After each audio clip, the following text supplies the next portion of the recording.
Hi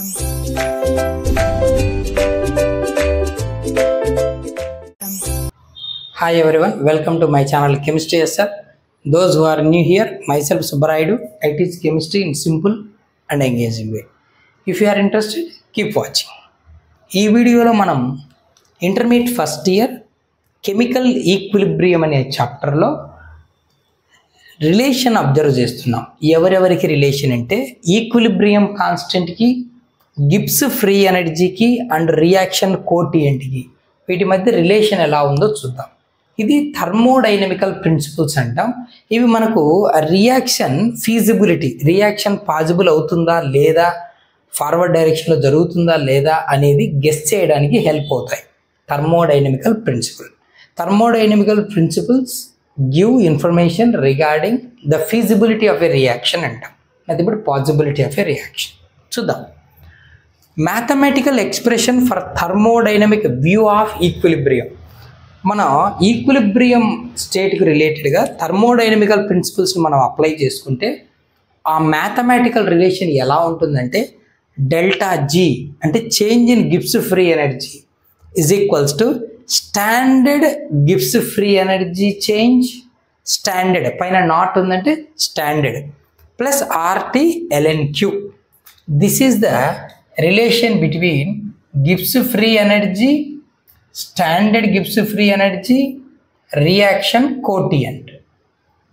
okay, సరే, బాగుంది. అయితే ఇప్పుడు మనం ఎక్కడ మాట్లాడుతున్నాం? ఈక్విలిబ్రియం కాన్స్టెంట్ కూడా మనం రిలేషన్ తీసుకురావాలంటున్నాం కదా. అంటే రియాక్షన్ ఆల్రెడీ అట్ ఈక్విలిబ్రియం దగ్గర ఉన్నాయి. Okay, where delta G naught ఇది ఏంటి అంటే standard Gibbs free energy.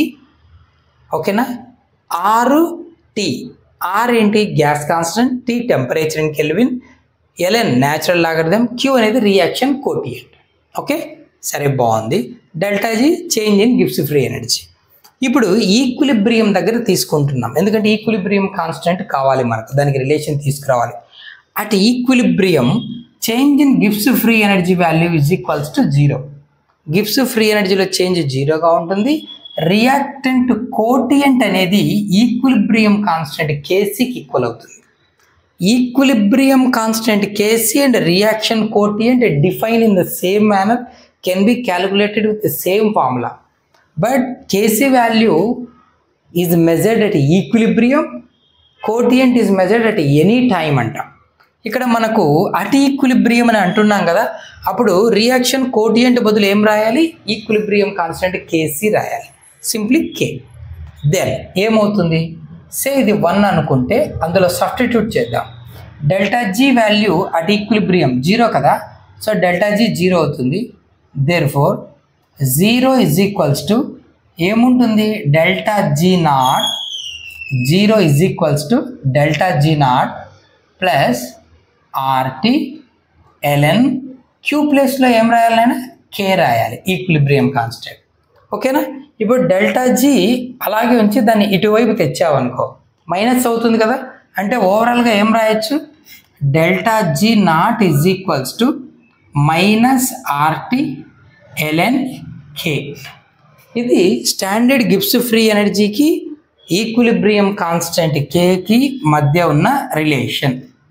Okay, దీన్ని ఇంకో విధంగా కూడా రాయొచ్చు.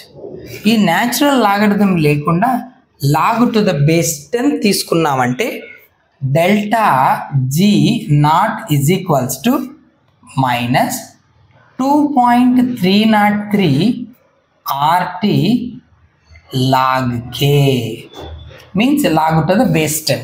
ఎల్ఎన్ అంటే log to the base C, natural logarithms అవి. ఓకేనా, base 10 need not to be mention. Okay, so ఇది మనకు ఈక్విలిబ్రియం కాన్స్టెంట్కు స్టాండర్డ్ గిబ్స్ ఎనర్జీకి మధ్య ఉన్న రిలేషన్. ఓకే, సరే, సపోజ్ ఇప్పుడు డెల్టా జీ నాట్ అంటే standard Gibbs free energy value negative అయితే 2 కండిషన్స్ అబ్జర్వ్ చేయాలి. If delta G naught is less than 0, less than 0 means దాని అర్థం ఏంటి? That is negative.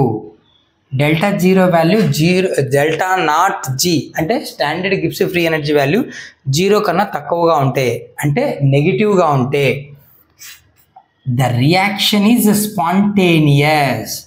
Delta G negative అయితే రియాక్షన్ ఏమంటాం? స్పాంటేనియస్ అంటాం. స్టాండర్డ్ గివ్స్ free energy change. The reaction is spontaneous. ఓకేనా? అంటే తనంతట అదే జరిగిపోతుంది. Spontaneous reaction having the ability to takes place of its own అంటాం. So reaction is spontaneous. ఓకేనా?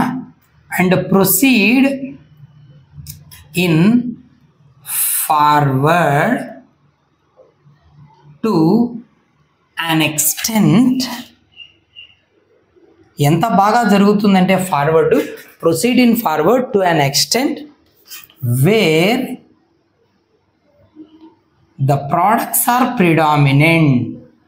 Where the products are predominant. Okay, అంటే నువ్వు ఈ delta G naught value negative ఉన్నప్పుడు రియాక్షన్ ఎంత బాగా ఫార్వర్డ్ జరుగుతుందంటే ప్రోడక్ట్లే ఎక్కువగా ఉండేలాగా, when compare to reacted product ఎక్కువగా ఉండేలాగా రియాక్షన్ ఫార్వర్డ్ డైరెక్షన్లో జరుగుతుంది అంటాడు. సరే, బాగుంది. ఒకవేళ delta G naught standard Gibbs free energy greater than 0 ఉన్నట్లయితే what it means? That is delta G naught is positive. ఓకేనా?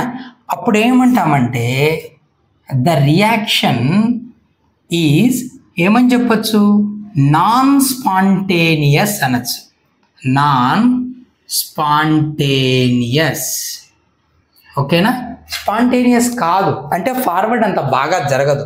మరి ఎంత బాగా జరుగుతుంది? అండ్ ప్రొసీడ్ ఇన్ ఫార్వర్డ్ ఎంత బాగా జరుగుతుందంటే to a very less extent, చాలా తక్కువ మోతాదులో జరుగుతుంది ఫార్వర్డ్. ఎందుకంటే నాన్ స్పాంటేనియస్, తనంతగా జరగదు కాబట్టి. And the products are very minute. వచ్చే ప్రోడక్ట్స్ ఎట్లుంటాయంటే వెరీ మైన్యూట్, చాలా తక్కువ క్వాంటిటీలో ప్రోడక్ట్స్ ఫామ్ అవుతాయి. అంటే ఫార్వర్డ్ జరగదు, చాలా తక్కువ పర్సెంట్లోనే ప్రోడక్ట్ వచ్చేలా జరుగుతుంది.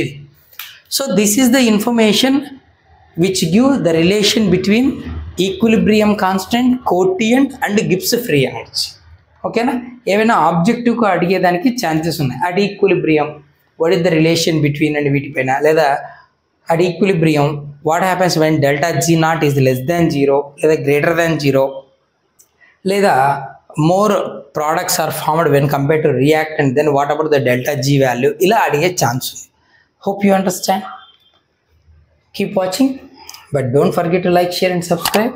That's it for today's video. See you next. Keep watching. Thank you.